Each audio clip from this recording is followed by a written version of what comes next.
ఇవాల్టి మన guest famous astrologist doctor Vishnuvardhan Reddy గారు ఉన్నారు. వారితో మాట్లాడదాం. నమస్తే సార్. నమస్కారం. కొంతమంది పిల్లలు బాగా చదువుతారు. ఉండి సడన్ గా చదువులో వెనకబడుతూ ఉంటారు. అంటే చాలా మంది పేరెంట్స్ గుడికెళ్తారు. ఆ బాబు జాతకం చూపిస్తారు. ఆ పిల్లల జాతకం చూపిస్తారు. ఎందుకు ఇలాగ అయ్యారు అనుకుంటారు. దానికి ఏమైనా కారణం ఉంటుందా? ఇప్పుడు ఏమైతదంటే ఫస్ట్ చిన్నప్పుడు బాగా క్లెవర్ ఉంటారు. అవును. బాగా చదువుతారు. ఇంటెలిజెంట్ అసలు ఎంత హ్మ్. అంటే అసలు ఇట్లా చూసినట్టు గుర్తుంటది. హ్మ్. సడెన్‌గా సెవెంత్ క్లాసు, 8, 9, 10కి వచ్చే వరకు ఫెయిల్ అయితారు. హ్మ్. ఆయనకి చదవాలనిపియదు. చదవడు. ఎంత చెప్పినా ఇనడు. ఏమైందో అర్థం కాదు. హ్మ్. ఇక మా బాబుకు ఎవరో ఏమో చేసిరన్న ఫీలింగ్‌కొస్తారు. బాగా హ్మ్. చదువుతున్నందుకు మా వోనికి ఎవరో ఏమో చేపిచ్చిర్రు అనుకుంటారు. చదువుతున్నాను. హ్మ్. ఏమైతదంటే పక్కోడు కోపం మీద ఎవరో ఇంటి పక్కోళ్ళు కొట్లాడుకోమో, పాలోళ్ళు కొట్లాడుకోమో లేకపోతే ఎవరంటారు వాళ్ళేమైతది మా వాడు బాగా చదువుతున్నందుకు వాళ్ళు మా మీద ఏమో ప్రయోగం చేసిర్రు. అందుకే మా వాడు చదవకుండా అయింది అనుకుంటారు.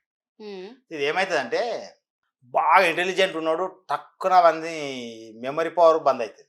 హ్మ్. దీనికి కారణం ఏందంటే ఆ ఇంట్లో ఎవరన్నా అకస్మాత్తుగా చనిపోవడము, ఎవరన్నా చనిపోయిన వ్యక్తులు ఉంటే ఏమైతదంటే వీడు మన్మడగా హ్మ్. వీని మీద ప్రేమ ఉంటది ఎవరికైనా గాని. హ్మ్. చిన్న పిల్లల మీద ఎవరికైనా ప్రేమ ఉంటది. ఇప్పుడు నిన్న మొన్న రిజల్ట్ వచ్చింది. 10థ్ క్లాస్ చాలా మంది ఫెయిల్ అయ్యారు. కొంతమంది ఈ ప్రెషర్ తోటి కొంతమంది చనిపోతారు. హ్మ్. ఇవన్నీ ఏందంటే ఈ బాగా చదివేటోడు కూడా ఫెయిల్ అయితాడు. ఈ మధ్య రిజల్ట్ కూడా వచ్చింది. చాలా హ్మ్. మంది ఇంటర్మీడియేట్, 10థ్ ఫెయిల్ అయ్యారు. కారణం ఏందంటే ఈ నెగెటివ్ ఎనర్జీలు. అంటే ఆ ఇంట్లో చనిపోయిన వ్యక్తుల యొక్క స్పిరిటు ఈ ప్రేమతోటి పిల్లల దగ్గరికొస్తది. వచ్చినాక ఏమైద్దంటే అప్పటిదాకా చదవాలనిపియదు ఇగ. హ్మ్. బుక్ చూస్తే కోపమొస్తది. కాలేజీ డుమ్మాలు కొట్టుడు, స్కూలుకు ఎగనామం పెట్టుడు, హ్మ్. పోయినా పిల్లలతోటి కొట్లాడకము, చదవకపోవడము, చెప్పిన టీచర్ చెప్పినా ఇనడు. హ్మ్. ఇంట్లో ఎంతసేపు చెప్పమన్నా ఫోనే చూస్తాడు. అంటే ఎంజాయ్‌మెంట్ చేస్తాడు గానీ, చదువుకోవాలన్న కాన్సెప్ట్ రాదు ఎప్పుడు. ఇక చదవకుండా మొత్తం డల్ అయిపోతాడు వాడు. డల్ అయిపోయి చదవకుండా అయిపోతాడు. చదవడు. మనం చెప్పింది వానికి అర్థం కాదు. అప్పటిదాకా వాడు చదివినా సరే ఎన్ని సార్లు చదివినా గుర్తుకుండదు. మర్చిపోతుంటాడు మళ్ళీ మళ్ళీ. మనం ఒక విషయం చదివినాక గుర్తుండాలి కదా! గుర్తు లేకుండా మర్చిపోతాం. అలా మర్చిపోవడానికి కారణం ఏంటంటే ఈ ఎనర్జీ మన మీద ఉన్నందుకు మన మైండ్‌ని అది కంట్రోల్ చేస్తది. Energy, negative energy. అంటే చనిపోయిన మన బంధువుల ఎనర్జీలు. ఆ ఎనర్జీ కంట్రోల్ చేస్తున్నందుకు ఏమైందంటే మనం ఏం చేస్తున్నా అసలు గుర్తుండదు ఇగ. హ్మ్. దాని హ్యాండ్ ఓవర్‌కి అయిపోతాము. ఇక మనం అలానే పిల్లల్ని వదిలేసామనుకో వాడు ఎందుకు పనికి రాకుండా అయితాడు. మందుకు బానిస అవుతాడు. హ్మ్. సిగరెట్లు తాగుతాడు. చెడ్డ పనులు చేస్తుంటాడు. ఎవని మాట వినడు. దొంగతనాలు చేస్తాడు. హ్మ్. ఎంజాయ్‌మెంట్ కోసం. అంటే ఆని శరీర సుఖానికి దేవులాడుతుంటది అది. హ్మ్. ఆని అతని పైన కూర్చున్న నెగెటివ్ ఎనర్జీ ఏ అలవాట్లు ఉంటాయో ఆ అలవాటు ఈ అబ్బాయికొస్తాయి. వాడు మందు తాగితే వీనికి మందు అలవాటయితది. హ్మ్. లిక్కర్ అలవా ఇవన్నీ. అంటే ఆ ఎంజాయ్‌మెంట్ ఈడు చేస్తుంటాడు.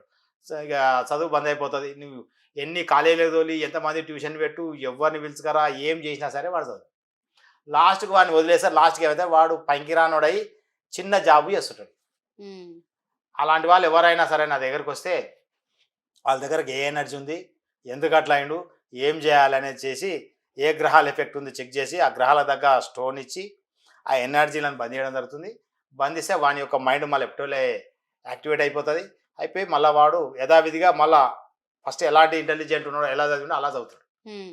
చదివేస్తాడు కాబట్టి మీరు ఇలాంటి ఇబ్బంది ఉన్న వాళ్ళు ఎవరైనా సరే మీ పిల్లలు చదవకపోతే చదువులో వెనకబడి ఉన్నా చదవకపోయినా చదువుతూ అకస్మాత్తుగా చదువు మానేసినా నా దగ్గరకు వస్తే సరి చేయడం జరుగుతుంది. అందరూ ఏమంటారంటే మా వాడు ఇంటెలిజెంటు హెవీగా చదివిండు చదివినందుకు మెంటల్ క్రాక్ అయినట్టు. హ్మ్.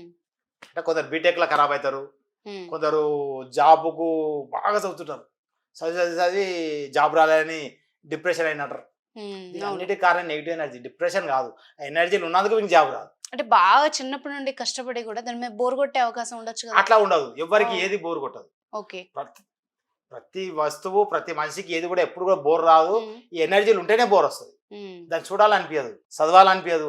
చదివితే కోపం వస్తది. చూస్తే కోపం వస్తుంటది. మనకి ఇరిటేషన్ ఇట్లా వస్తది. హ్మ్. ఇట్లయితే అప్పుడప్పుడు చూడండి ఇట్లా అయితుంటారు పిల్లలు. చదువుకోరా అంటే ఇట్లా ఇట్లా చూస్తాడు ఆడు. హ్మ్. అంటే ఆయనకు కోపం వస్తుంటది చదువంటే. కాబట్టి ఇలాంటి ఇబ్బంది ఉన్న వాళ్ళు ఎవరైనా సరే నా దగ్గరికొస్తే వాళ్ళని సరి చేయడం జరుగుతుంది. ఈ స్కానర్ తోటి చెక్ చేస్తాం మేము. మా హ్మ్. దగ్గర ఉన్న ఈ కిట్ ద్వారా వాళ్ళ దగ్గర ఉన్న ప్రాబ్లమ్ ఏందనేది చెక్ చేసి దాన్ని బంద్ చేయడం జరుగుతుంది. చేస్తే మీ పిల్లలు మళ్ళీ ఎప్పుడోలే ఇంటర్మీడియేట్ ఉన్నా, 10థ్ ఉన్నా, 8థ్ ఉన్నా, డిగ్రీకి వచ్చినా సరే ఎవరైనా సరే వాళ్ళని సరి చేస్తే ఎప్పటోళ్ళే మళ్ళీ చదువుకుంటారు, మంచిగా అవుతారు. ఈ హ్మ్. ఎనర్జీలు ఉంటే పెళ్ళిళ్ళు కూడా కాకుండా ఇబ్బంది పడుతుంటారు కాబట్టి వీటిని సరి చేస్తే మంచిగా అవుతారు.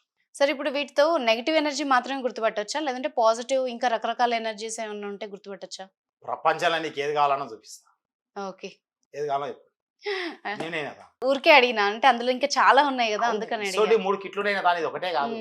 అంటే 3 ఇప్పుడు కిట్లు మీ పెట్టెలో చాలా రకాలు ఉన్నాయి కదా అవును. అందుకని డౌట్ వచ్చింది నాకు. ప్రపంచంలో నీకేం కావాలన్నా చూపిస్తుంది దీంతోటి. ఆహా గ్రహాలు, మన ఇల్లు వాస్తు, షట్చక్రాలు, ఆహా ఓకే A to Z. అన్నిటికి సంబంధించి ఉంది. A to Z. ఓకే.